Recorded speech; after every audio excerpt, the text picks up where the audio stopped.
Palwal hotel की CIA संयुक्त team ने इंचार्ज दीपक गुलिया के नेतृत्व में सीआईए टीम ने दिया बड़ी कार्रवाई को अंजाम। करीब 55 लाख रुपए की डकैती के सभी चारों आरोपियों को चंद घंटों में किया काबू। आरोपियों को काबू करने के बाद गांव में जुलूस निकाला गया और लोगों ने पुलिस की सराहना की। पलवल के गांव धोलागढ़ में देर रात्रि 4 अज्ञात नकाबपोश बदमाशों द्वारा घर में घुसकर डकैती की बड़ी घटना को अंजाम दिया गया था, लेकिन पलवल होटल की सीआईए की संयुक्त टीम ने दीपक गुलिया के नेतृत्व में चंद घंटों में 4 आरोपियों को गिरफ्तार करने में सफलता हासिल की है। पकड़े गए इन चारों आरोपियों के सिर के बाल काटकर गांव में घुमाया। पुलिस ने इन आरोपियों की परेड कराकर अन्य अपराधियों का संदेश दिया है। चारों आरोपी गांव के ही रहने वाले हैं, जिनकी पहचान धोलागढ़ निवासी नवीन, सचिन, रविंद्र उर्फ रवि और धर्मेंद्र उर्फ मोनू के रूप में हुई है। फिलहाल पुलिस की जांच में आरोपियों द्वारा ये पहली वारदात को अंजाम देना पाया गया। वहीं ये भी खबर है कि इसमें मुख्य आरोपित नवीन पीड़ित के घर के पीछे ही रहता था और इस पूरी वारदात की साजिश भी नवीन ने ही रची थी। गांव धोलागढ़ में 5 से 6 अक्टूबर की रात्रि घर में घुसकर आरोपियों ने घर के सदस्यों को पिस्टल के बल पर बंधक बना दिया था और डकैती की घटना को अंजाम दिया था। इस दौरान आरोपित मकान से 22 लाख रुपए नकदी, 30 तोले सोना और बाइक व स्कूटी को लेकर फरार हुए थे। फिलहाल पुलिस की कार्रवाई से पीड़ित परिवार संतुष्ट नजर आ रहा है और उनका कहना है कि पुलिस की त्वरित कार्रवाई से अन्य अपराधियों में भी भय बना रहेगा। पुलिस के इस कदम की पीड़ित व्यक्ति ओपी शर्मा ने भी तारीफ की है। हाँ शर्मा जी, आपके घर में बड़ी डकैती हुई थी, हथियार के बंधक बनाकर बड़ी डकैती को अंजाम दिया गया। अब फिलहाल सीआईए ने आरोपियों को गिरफ्तार कर लिया है और आपके गांव में परेड कराई है, क्या कहोगे इस बात? ये मैं पुलिस प्रशासन का और सरकार का बहुत बहुत धन्यवाद करता हूँ। हमारे ऊपर जो आफत आई थी वो सॉल्व हो गई है, तो इससे ज़्यादा मैं क्या कहूँगा, हमारी जान बच गई।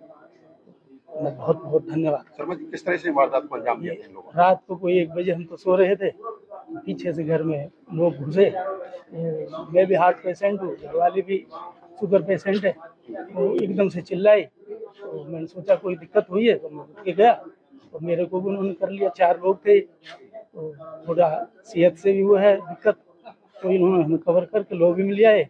फिर हमारे को टेपिंग कर दी हाथों में और मुँह को भी टेप कर दिया, तीनों को, बेटे को भी। और उसके बाद हमें बांध दिया कुर्सी से।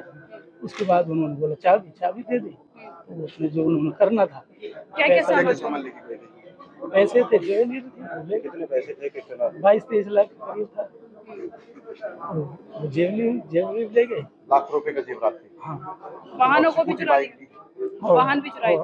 एक स्कूटी थी, एक टीवीएस विक्टर बाइक। क्या कहोगे जिस तरह से बाल काट कर गांव में घुमाया गया है, परेड कराई है?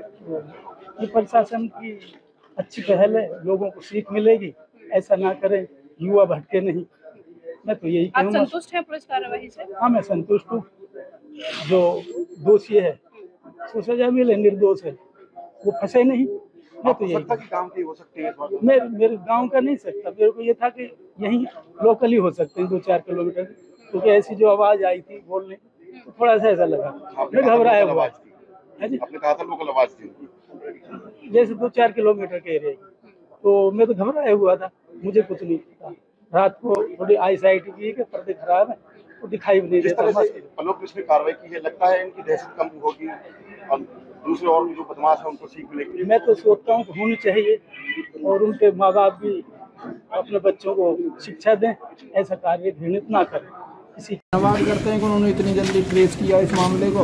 गांव में जब तक ये मामला ट्रेस नहीं हो रहा था, एक दहशत का माहौल तो था ही कि भाई कौन अपराधी निकलेगा, और सबके दिमाग में ये भी थी हमारे साथ ये घटना घट सकती है। तो हम अपनी ओर से सरकार का, शासन का, प्रशासन का, पुलिस का, आप सब भाइयों बहनों का धन्यवाद करते हैं कि भाई आप जल्दी मामला सॉर्ट आउट